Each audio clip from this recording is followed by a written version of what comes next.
I poured 40 years of my blood, sweat, and tears into building our family home, only to have my own son corner me in my living room and demand the deed.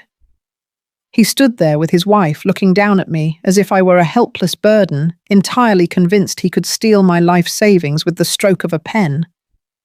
He felt perfectly victorious, right up until my lawyer revealed his unforgivable secret. My name is Loretta.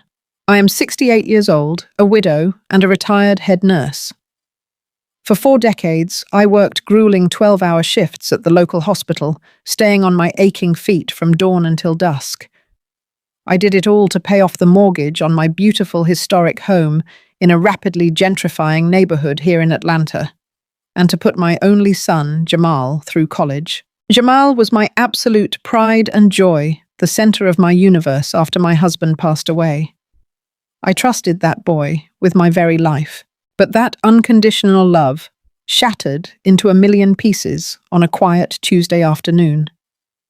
Jamal and his wife Chloe marched into my house without even knocking. Chloe stood by the doorway with her arms crossed and a smug look on her face, while Jamal marched over and slammed a thick stack of legal papers right onto my mahogany coffee table. It was a property deed transfer. Jamal looked me dead in the eye, his voice dripping with a coldness I had never heard before. He told me that if I did not sign my $1 million home over to them immediately, they had a doctor on standby, ready to declare me mentally incompetent and lock me away in a state-run facility by Friday. The room started to spin. The son I had sacrificed my entire youth for was standing in the very home I built, threatening to strip away my freedom, my dignity, and my sanity. I need you to understand what this house means to me. This is not just wood and brick. This house is my blood, my sweat, and my tears. After my husband passed away, I was left all alone to raise our boy and keep a roof over our heads. For 40 years, I worked as a head nurse at the hospital downtown. I worked grueling 12-hour shifts, standing on my feet until my arches ached so badly I could barely walk to my car. I would come home smelling of clinical sanitizer and sheer exhaustion, but I would wipe my feet at the door, put on a smile, and make sure Jamal had a hot meal on the table. Every single paycheck was strictly budgeted. I skipped buying new clothes. I drove a beat-up sedan until the engine literally gave out, and I clipped coupons every Sunday morning. I did all of it to pay off the mortgage on our beautiful historic home here in Atlanta. Back then, our neighborhood was a tight-knit community of hard-working Black families. We looked out for each other. But over the years, the area started gentrifying. The family-owned bakeries were torn down and replaced with overpriced juice bars and luxury lofts. Suddenly, my beautifully maintained Victorian-style home was sitting on a gold mine of a lot. I paid off that mortgage dollar by hard-earned dollar, ensuring that Jamal would always have a legacy, a safe haven, in a world that is not always kind to young Black men. Jamal was my golden child. I poured my entire soul into that boy. I stayed up with him during late-night study sessions, right at my kitchen table, making flashcards and quizzing him until he knew the material by heart. When he walked across that stage to get his college diploma, I cheered so loudly I lost my voice. I was so incredibly proud of the man he was becoming. We had a bond that I thought was unbreakable. He used to call me every single day just to hear my voice and tell me he loved me. But everything changed when he met Chloe. Chloe was a woman who walked into a room and expected everyone to cater to her. From the moment Jamal married her, my son started slipping away from me. The daily phone calls turned into weekly text messages. Whenever he did come over, he was always checking his watch, acting anxious and eager to leave.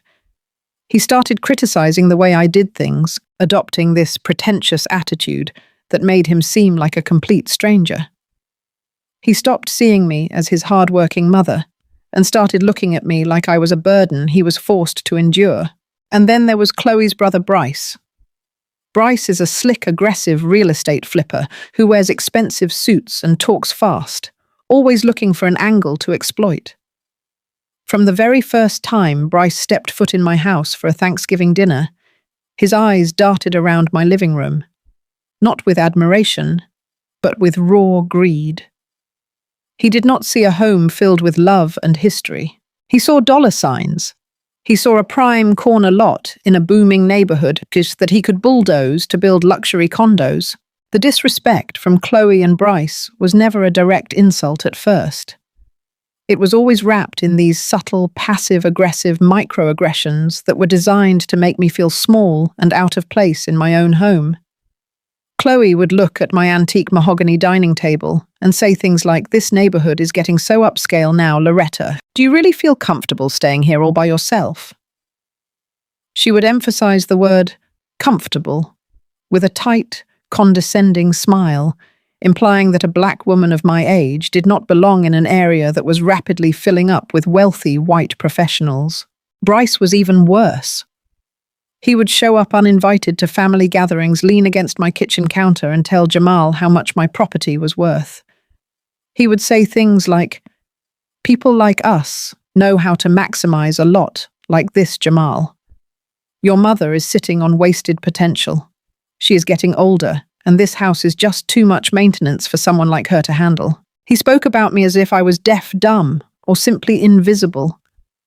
They both treated me not as the matriarch of the family, but as an obstacle standing in the way of their next big payday. I swallowed my pride for a long time because I wanted to keep the peace.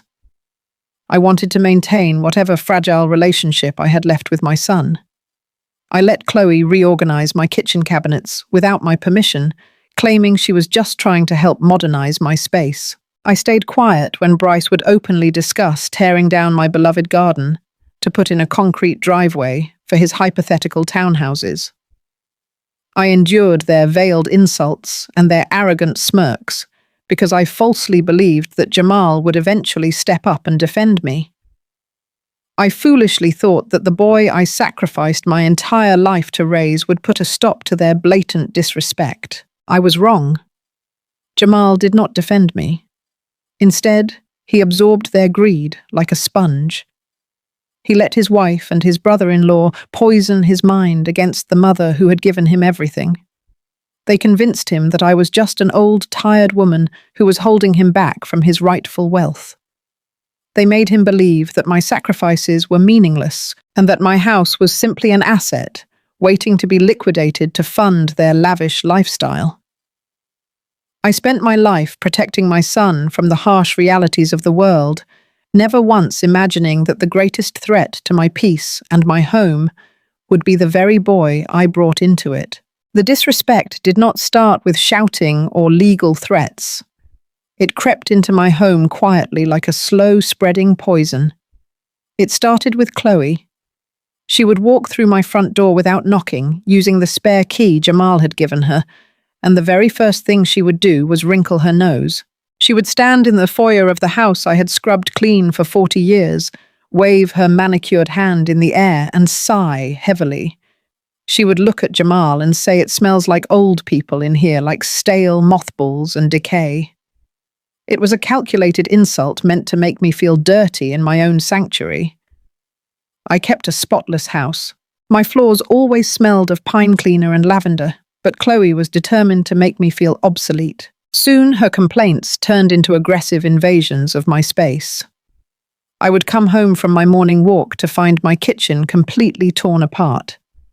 The vintage Pyrex bowls I had used to bake Jamal his favorite peach cobbler were shoved into cardboard boxes by the back door.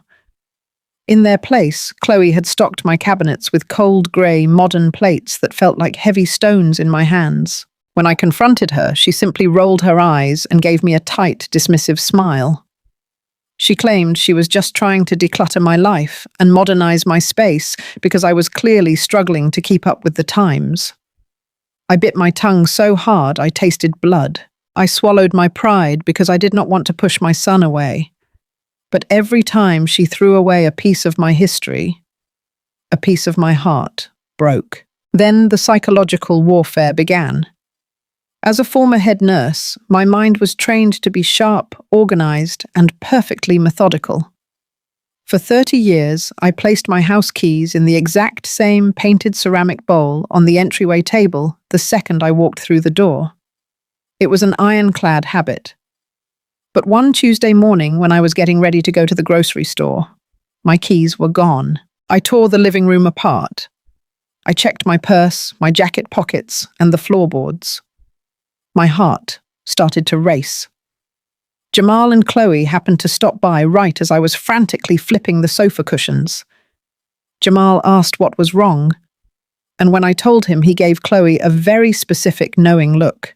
10 minutes later, Jamal opened the refrigerator and pulled my keys out from the vegetable crisper drawer. He held them up by the metal ring, shaking his head with a look of deep pity. He handed them to me and said he was worried about my memory. I took those keys with a trembling hand, feeling a cold wave of confusion wash over me. I knew I had not put them in the refrigerator, but seeing them right there in his hand planted a tiny, terrifying seed of doubt in my mind. The gaslighting only escalated from there. A few days later, it was my blood pressure medication. I have taken the exact same pill every evening for 10 years. The orange prescription bottle sits right next to my toothbrush on the bathroom vanity. One night I went to take my dose and the bottle was completely gone. Panic gripped my chest. I emptied every drawer in the bathroom. I crawled on my aching knees to check under the sink, my breathing growing shallow with fear. I spent the entire night wide awake listening to the creaks of the old house, wondering if my mind was finally failing me. The next morning, Chloe came over to supposedly help me do some light cleaning. Within 5 minutes of arriving, she walked into the kitchen pantry and pulled my pill bottle out from deep inside a sack of baking flour. She stood in my kitchen, shaking her head, and muttered loud enough for me to hear about how tragic it is to watch a brilliant mind rot away. The terror I felt in that moment is something I will never forget. I had spent 40 years in a hospital. I had held the hands of elderly patients as dementia slowly stole their memories, their dignity, and their independence. The thought that I was tumbling down that exact same dark path terrified me beyond words. I started second-guessing everything. I would double-check the stove 5 times before going to bed. I would write down everything I did in a little notebook, just to prove to myself that I was still sane. I felt completely isolated, trapped in a house that suddenly felt like a haunted maze. Jamal capitalized on my fear perfectly. He came over one Sunday afternoon, sat me down at the mahogany dining table and took my hands in his.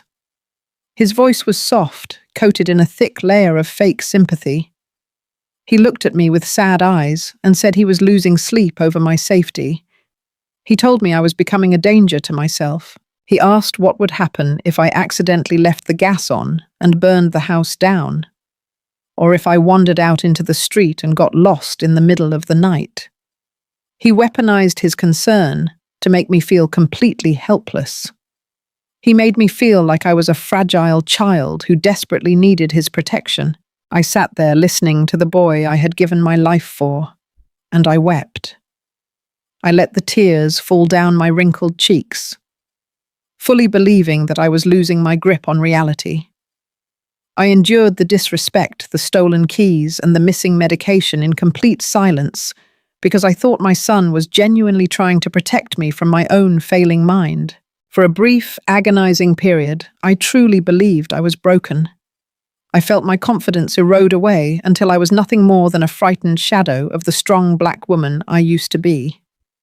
They had successfully backed me into a corner of my own mind, setting the stage for their ultimate betrayal. I spent 40 years of my life working as a head nurse in one of the busiest hospitals in Atlanta. You do not survive 4 decades in a high-pressure medical environment by second-guessing your own charts or letting panic override your logic. A head nurse relies on hard data and undeniable proof. After Jamal left my house that Sunday, leaving me weeping at my own dining table, a sudden spark of my old clinical self flared up from the ashes of my despair. I wiped the tears from my face and walked into the bathroom to look at that orange pill bottle. I knew in my soul I had not put my medication inside a sack of flour. My mind was sharp. I just needed the proof to confirm it. The very next morning, I drove across town to an electronics store and bought a small high-definition security camera disguised as a digital mantel clock. I set it up on the shelf in my living room, angling the lens so it captured a perfect view of the entryway, the sofa, and the kitchen. I synced the video feed directly to an application on my smartphone. I told myself I was just being a cautious older woman, trying to monitor her own home for peace of mind. I wanted to catch myself in the act of forgetting so I could finally accept my decline. 3 days passed. I kept up the act perfectly. Whenever Chloe or Jamal came over, I moved a little slower. I asked the same questions twice, and I let my eyes wander as if I were lost in a fog. Then, on a Thursday afternoon, I told them I was heading out to my church choir practice and would be gone for several hours. I locked my front door and drove away. But I only went as far as the neighborhood coffee shop a few blocks down the street. I ordered a sweet tea, sat in a quiet corner booth, and opened the camera application on my phone. What I saw on that small glowing screen made my blood run completely cold. Less than 20 minutes after I had left my house, the front door swung open. Jamal and Chloe walked right in, using his spare key, followed closely by Chloe, whose older brother Bryce. Bryce strutted into my living room like a king inspecting a newly conquered territory. He did not bother to take off his expensive leather shoes, tracking dirt right onto my pristine hardwood floors. I turned the volume up on my phone and pressed the speaker flat against my ear. Bryce was laughing an ugly, arrogant sound that echoed off my walls. He slapped Jamal on the back and pointed toward my large bay windows. He talked about how the property values in my historic neighborhood had skyrocketed again this quarter. He actually used the word bulldoze. He stood in the home my husband and I had built with our literal sweat and casually explained how quickly his demolition crew could clear the lot. He bragged that he could fit 6 luxury modern townhomes on my land, selling each one for an absolute premium to the wealthy tech workers moving into the city. Then I heard the real reason my son was standing there letting a smug stranger insult our family legacy. Jamal was pacing back and forth, rubbing the back of his neck, looking sweaty and frantic. My golden child.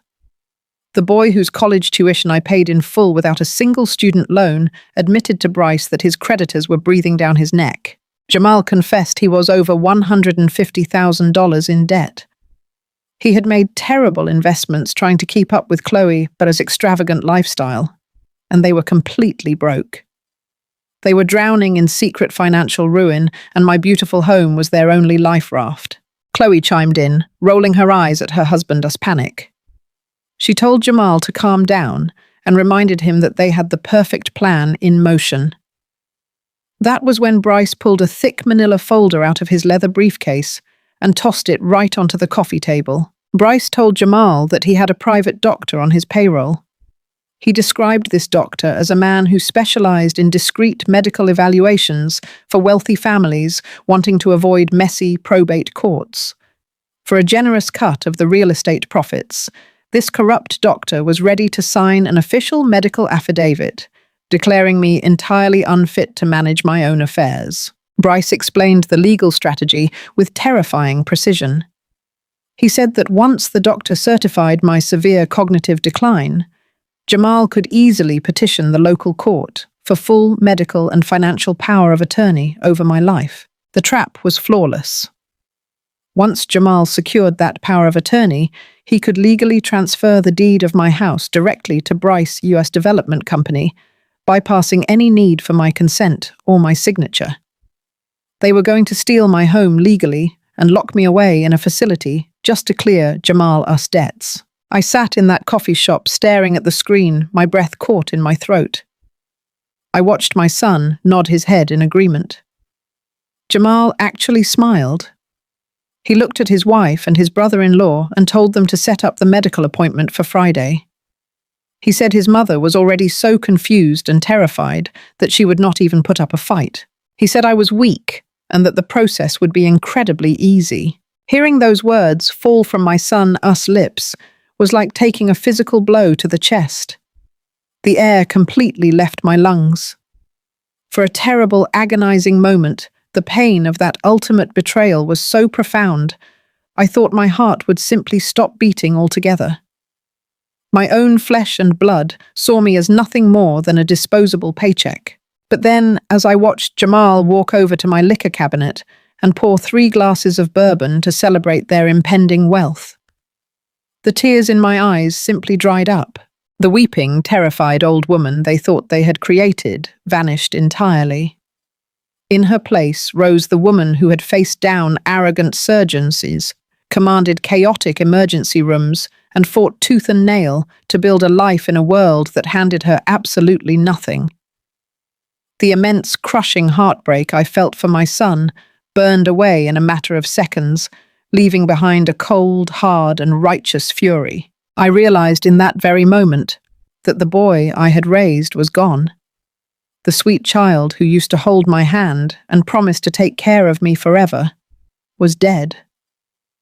The man standing in my living room was a greedy, spineless stranger, and I was absolutely not going to let a stranger steal my home. Sunday dinner in my house has always been a sacred tradition. For over 40 years, I spent my Sunday mornings in the kitchen preparing the meals that held our family together. I would have collard greens simmering on the stove for hours, macaroni and cheese baking to a perfect golden brown in the oven, and crispy fried chicken resting on the counter. Even after discovering their vile plot on that hidden camera, I woke up that Sunday and cooked that exact same meal. I needed everything to look perfectly normal. I needed them to believe I was completely oblivious. When Jamal and Chloe walked through my front door, they did not bring flowers or debonnaire or a dessert to share. They brought the final phase of their sinister plan. We sat down at the dining room table. This was the very table where I had taught Jamal how to read when he was a little boy. Chloe barely touched her plate. She just pushed the food around with her fork, looking up at my antique chandelier like it was a piece of junk waiting to be thrown in a dumpster. Jamal ate quickly, actively avoiding my gaze. The silence in the room was heavy and suffocating. It was not the comfortable quiet of a loving family sharing a meal. It was the tense, loaded silence of predators circling their prey. I sipped my sweet tea, playing the role of the confused, tired old woman they expected me to be. I asked Jamal about his week, letting my voice waver just a little bit to sell the performance. He gave me a short, dismissive answer before wiping his mouth and looking over at his wife. Chloe reached into her expensive designer handbag and pulled out a stack of glossy folders. She slid the folders across my beautiful mahogany table, pushing them right over my embroidered tablecloth. She smiled that tight, venomous smile of hers and told me she had been doing some research for my own good. I looked down at the pamphlets. They were for a state-run nursing facility located on the absolute outskirts of the city. I recognized the name of the place immediately from my days as a head nurse. It was a bleak, severely underfunded institution known for peeling linoleum floors, crowded shared rooms, and a terrible reputation for gross neglect. It was a place where people were sent to be forgotten. Chloe leaned forward, resting her elbows on the table, and spoke to me in a sickeningly sweet voice you would use to scold a slow toddler. She said they knew I was struggling. She told me my mind was clearly failing, and that maintaining this huge historic house was simply too much of a burden for a poor old woman like me. She promised that this facility would take excellent care of me, and that she and Jamal would surely visit me on the holidays. She actually had the nerve to reach across the table, pat my hand, and tell me that my house was standing in the way of their future. She smoothly explained that her brother Bryce had already drawn up the blueprints for the luxury condos. She said they just needed my signature on the deed transfer to get the ball rolling and secure their financial freedom. I pulled my hand away from hers and looked directly at Jamal. I pleaded with my son using the name I gave him, asking him how he could possibly do this to his own mother. I wanted him to look me in the eye and say it. I needed him to cross that final line so I could extinguish any lingering spark of maternal guilt I had left in my heart. Jamal finally looked up, and his eyes were as cold and empty as a complete stranger. He completely dropped the act of the concerned son.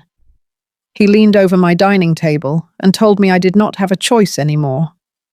He stated clearly and aggressively that he was deeply in debt and that my property was the only thing that could save him from complete financial ruin. He told me that Bryce had a private doctor on payroll who was ready to sign an official affidavit declaring me medically unfit and severely suffering from dementia. Jamal looked his own mother in the face and delivered his ruthless ultimatum. He said if I did not sign the deed over to Bryce by Friday afternoon, they would file the forged medical paperwork with the court. He threatened to have the state take me away by force, strip me of my legal rights, and lock me in that bleak facility before the weekend was over. He said it would be much easier and far more dignified if I just signed the papers right now. My heart shattered all over again, but my mind was operating with the cold precision of a veteran nurse handling a massive trauma code. I knew exactly what I had to do. I let my shoulders slump forward, and I buried my face in my hands. I began to sob loudly, letting my tears fall freely onto those glossy brochures. I wept like a broken, terrified old woman who had just realized she was completely trapped with no way out. Between my fake sobs, I begged my son for mercy. I told him I was so scared of losing my mind and that I did not want to be dragged out of my beautiful home by strangers. I looked at Jamal with wide, terrified eyes and told him I would sign the deed for him, but I just needed a little bit of time. I begged him for just 3 days to pack up my most precious memories. I pleaded for 72 hours to gather the photo albums of his late father and to say a proper goodbye to the only home I had ever truly known. Jamal let out a heavy sigh of relief and exchanged a victorious smirk with Chloe. They completely bought my performance. Jamal stood up, smoothed his shirt, and told me I had until Thursday evening to pack my things. He warned me that Bryce would be over on Friday morning with the notary to make the transfer official. They walked out of my house, leaving their dinner plates full, feeling like absolute champions. They truly thought they had finally defeated me. They completely underestimated the fierce matriarch they were dealing with. I wiped my face, dried my tears, and picked up my phone. It was time to go to war. I sat alone at my mahogany dining table long after Jamal and Chloe walked out my front door. I stared down at those glossy nursing home brochures they had so arrogantly left behind. The tears I had cried earlier were completely gone, replaced by a cold, clinical focus. As a head nurse, I had spent my entire life triaging disasters and making split-second life-saving decisions. Now it was time to triage my own family. I was not about to let a greedy, ungrateful boy and a slick real estate flipper steal the foundation I had built with 40 years of aching feet and 12-hour shifts. Bright and early Monday morning, I drove straight downtown to the law offices of Mr. Harrison. He was a sharp, seasoned estate attorney who had helped my late husband and me draft our original will decades ago. I walked into his office with my back straight and my head held high. I sat down in his leather chair, slid my smartphone across his desk, and played the audio and video recordings from my hidden living room camera. I watched Mr. Harrison tighten his jaw with sheer disgust as he listened to my son and Bryce calmly plot to forge medical records, declare me incompetent, and steal my historic home. Mr. Harrison immediately went to work. We spent 4 solid hours pulling every single one of my financial records, property deeds, and bank statements. With his expert guidance, we transferred my home and every penny of my life savings into an ironclad, irrevocable trust. By noon, my assets were legally bulletproof. Jamal could not touch a single brick of my house, even if he brought a dozen forged medical affidavits to a judge. But we did not stop there. Mr. Harrison personally contacted his associates at the district attorney office and the state medical board.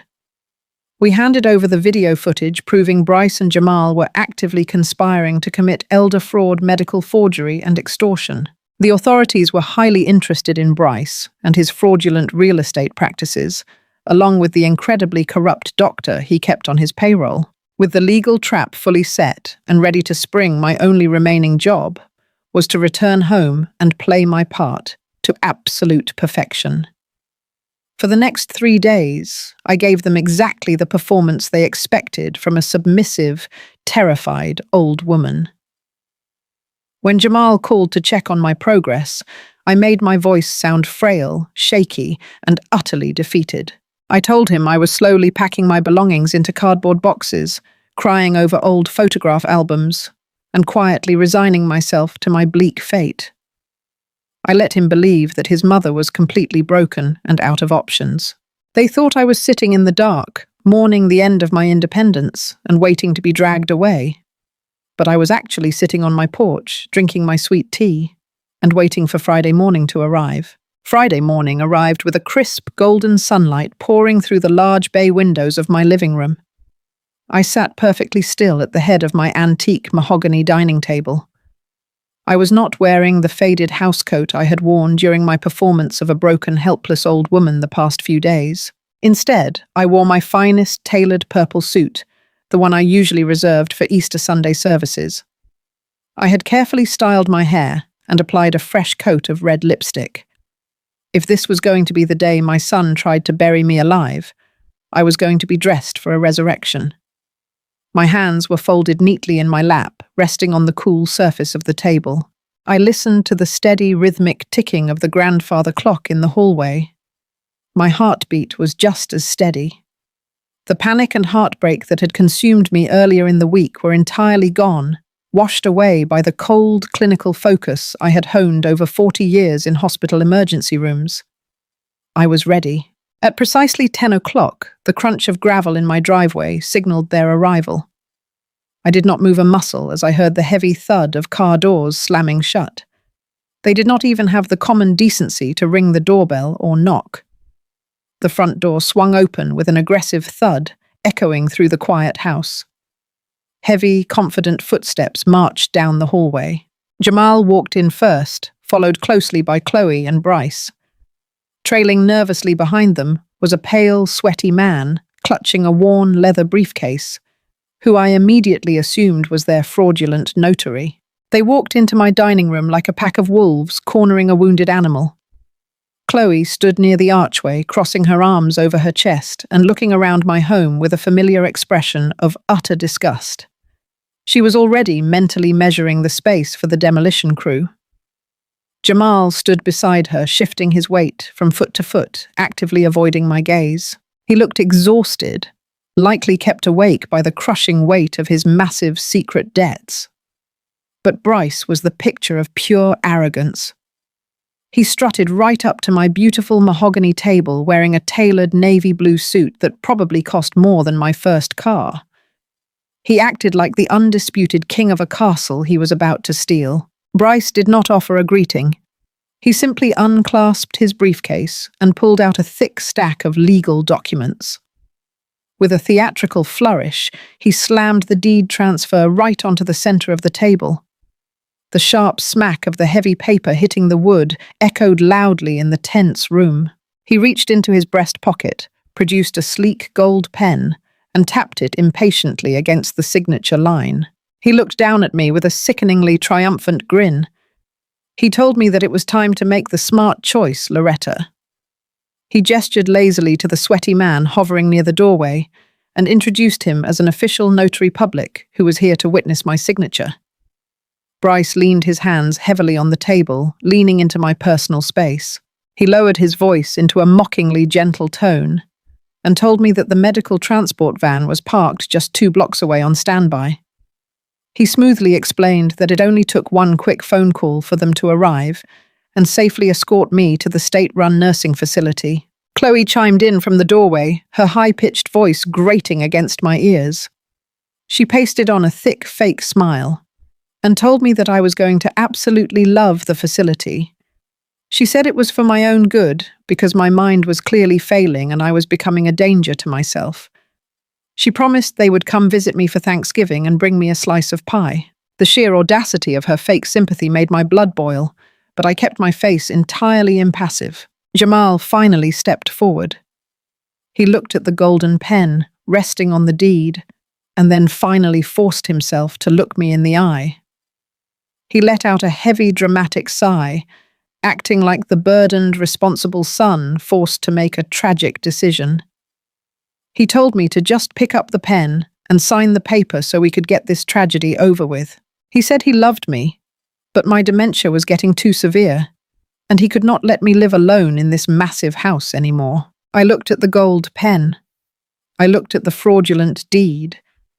And then I looked directly into my son, us eyes. I slowly reached my hand forward, but I did not pick up the pen. Instead, I placed my index finger against the edge of the heavy stack of papers and calmly pushed them back across the table toward Bryce. I kept my voice perfectly level, stripped of any emotion, and told them that I would not be signing away my blood, sweat, and 40 years of hard labor today or any other day. The arrogant smirk instantly vanished from Bryce's face. Chloe gasped, letting her arms drop to her sides. Jamal's fake concern completely evaporated, replaced by a sudden explosive rage. His face turned a deep shade of crimson, and the veins in his neck bulged. He slammed his fist down onto the table, rattling my fine china in the cabinet.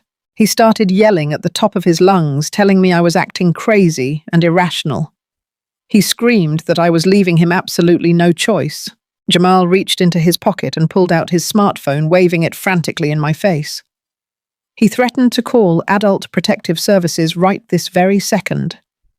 He shouted that the private doctor had already signed the medical affidavits declaring me legally incompetent and a severe danger to society. He told me that if I did not sign that deed voluntarily, the state authorities would come drag me out of my own home in a straitjacket. Bryce crossed his arms and smirked again, telling me to stop being a stubborn old mule and just take the loss with some dignity. I did not flinch. I did not cry. I did not beg. I maintained absolute unbroken eye contact with the boy I had brought into this world. I calmly reached into the pocket of my purple suit jacket and pulled out my own smartphone. With a single deliberate motion, I pressed a button on my screen. Instantly, my high-fidelity Bluetooth speakers, hidden discreetly in the corners of the living room and dining room, roared to life. The crystal-clear audio filled every inch of the house. It was Bryce's unmistakable voice, echoing off the walls, bragging about bulldozing my historic home and building 6 luxury townhouses. Then the audio shifted to Jamal, frantic and sweating, admitting to his massive 6-figure debt and his terrible financial investments. Then came the damning crescendo. The speakers blasted Bryce, detailing his connection to a corrupt private doctor on his payroll, who was willing to forge medical documents declaring me incompetent for a cut of the real estate profits. The recording captured Jamal agreeing to the sinister extortion plot, plotting to lock his own mother in a bleak state facility just to clear his debts. The color drained completely from Chloe's face, leaving her looking like a terrified ghost. She stumbled backward, bumping into the wall. Bryce froze like a statue, his jaw dropping open in sheer horror as he listened to his own voice perfectly outlining multiple federal felonies. Jamal let out a strangled gasp, and the smartphone he was using to threaten me slipped from his trembling fingers, crashing onto the hardwood floor. The terrifying realization of what they had just heard paralyzed them all. I tapped my phone screen, shutting off the audio. The resulting silence in the room was absolute and devastating. Before any of them could scramble for a pathetic excuse or dart for the front door, the heavy oak pocket doors leading to my hallway slid smoothly open. "Mr. Harrison." My sharp, seasoned estate attorney stepped out into the dining room, calmly adjusting his tailored suit jacket. Right behind him, stepping out from the shadows of my hallway, were 2 uniformed police detectives with grim, unyielding expressions. Mr. Harrison walked straight up to my dining table. He did not say a word to Jamal or Chloe. He picked up the fraudulent deed transfer Bryce had so arrogantly slammed down earlier. With a slow, deliberate motion, Mr. Harrison ripped the thick stack of papers right in half and tossed the pieces onto the floor. He looked at Bryce and announced in a booming, authoritative voice that my home, my savings and every asset I possessed were locked tightly in an irrevocable trust. He declared that my property was entirely untouchable and that Jamal did not have the legal authority to sell a single blade of grass in my front yard, even if he produced 100 forged medical documents. Then Mr. Harrison turned his piercing gaze toward Bryce and the sweating fake notary hovering near the door. He informed them that he had personally shared the audio and video recordings of their little extortion meeting with the district attorney and the state medical board. He stated that the authorities were extremely interested in Bryce's U.S. fraudulent real estate practices and the highly illegal activities of the corrupt doctor on his payroll. The two police detectives stepped forward, their hands resting casually near their utility belts. The lead detective looked directly at Bryce and announced that he was officially under investigation for real estate fraud, criminal extortion, and elder coercion. He ordered Bryce and the fake notary to step outside immediately, where more officers were waiting to ask them some very serious questions. The trap had snapped completely shut. The predators who had marched into my home expecting an easy slaughter had just realized they were the ones caught in the cage. The sharp metallic click of handcuffs echoing through my dining room was the most satisfying sound I had ever heard. Bryce, the slick and arrogant real estate flipper who had strutted into my home acting like a victorious conqueror, was now stammering and stumbling backward. The lead detective smoothly read him his rights while twisting his arms firmly behind his back. The fraudulent notary was already sobbing in the corner, begging the officers for leniency, frantically claiming that Bryce had forced him into the scheme. Bryce tried to use his fast-talking charm to explain away the forged medical documents, but the detectives were absolutely immune to his lies. They marched him out of my front door, his expensive leather shoes dragging across my hardwood floors for the very last time. The moment the front door closed behind the police, a heavy, suffocating silence returned to the room, broken only by the pathetic, ragged breathing of my son. Jamal collapsed to his knees right there on my vintage Persian rug.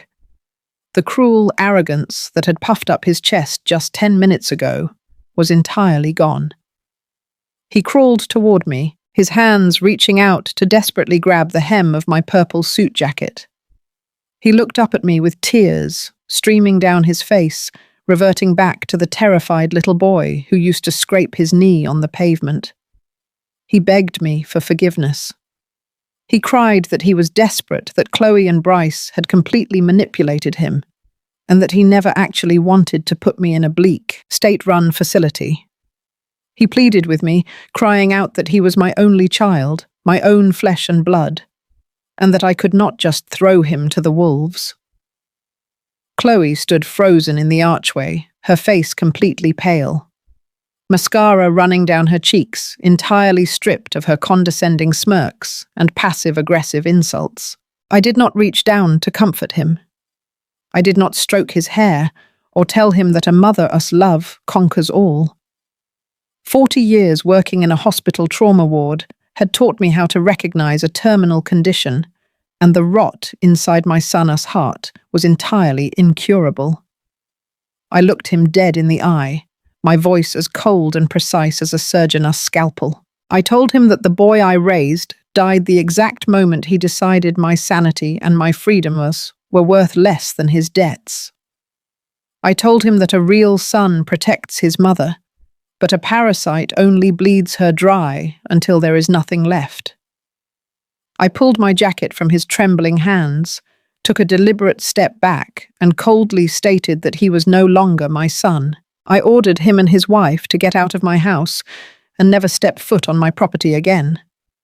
They stumbled out the door completely broken and humiliated, leaving me standing alone in my beautifully quiet home. The fallout over the next few months was absolute and devastating. With the undeniable audio and video evidence, I provided the district attorney through the book at all of them. Bryce's corrupt real estate firm was completely dismantled, and he was denied bail, facing years in a federal penitentiary for fraud, extortion, and elder coercion. The private doctor who was willing to sign away my sanity lost his medical license permanently and joined Bryce in a jail cell. But the most severe collapse belonged to Jamal and Chloe. They were slapped with heavy criminal charges for conspiracy to commit elder fraud. Without the massive illegal payout they expected from stealing my historic home, their fragile house of cards completely disintegrated. The bank repossessed their imported luxury cars right out of their driveway in broad daylight. They were brutally evicted from their sprawling, overpriced penthouse because they had not paid their rent in months. They were left with absolutely nothing, stripped of their fake wealth, facing complete public humiliation and the terrifying reality of a criminal trial. They had gambled their souls for a quick payday and lost everything they valued. As for me, my life blossomed in ways I had never thought possible. On a warm Sunday afternoon, I sat on my front porch in my favorite rocking chair, sipping a tall glass of ice-cold sweet tea. The sun felt wonderfully warm on my skin, and the neighborhood birds were singing in the branches of the old oak trees. My historic Victorian home stood tall and proud behind me, perfectly safe, legally untouchable, and radiating pure peace. The heavy, suffocating anxiety that had plagued me for months was completely gone.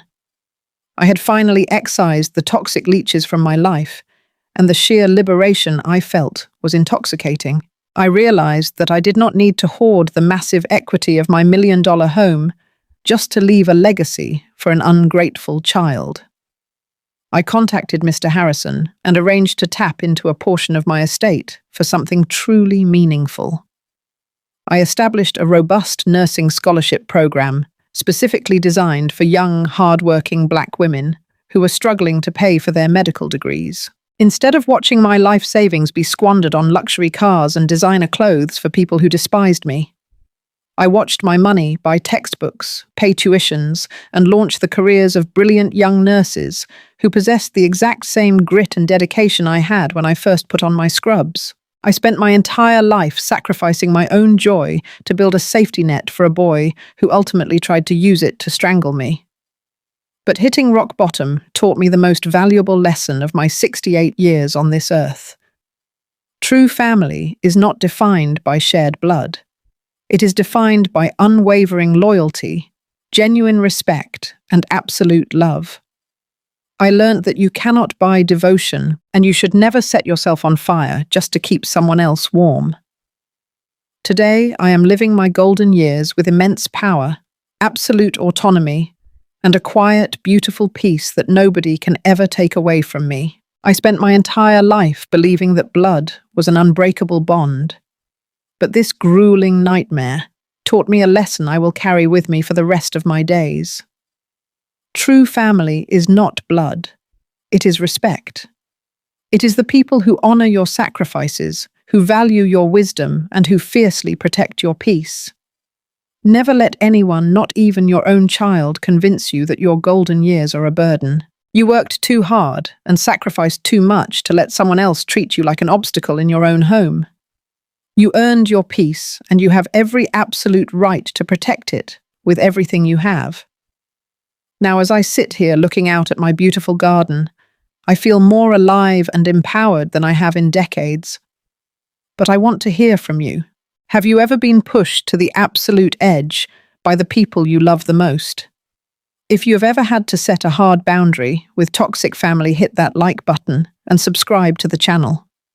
Let me know in the comments where you are watching from and exactly what time it is there. I absolutely love seeing how far my story travels across the world and connecting with all of you. There are so many other stories of strength and survival waiting for you here on this channel. Thank you for listening to my truth today. Stay strong, ladies, and never apologize for protecting your peace.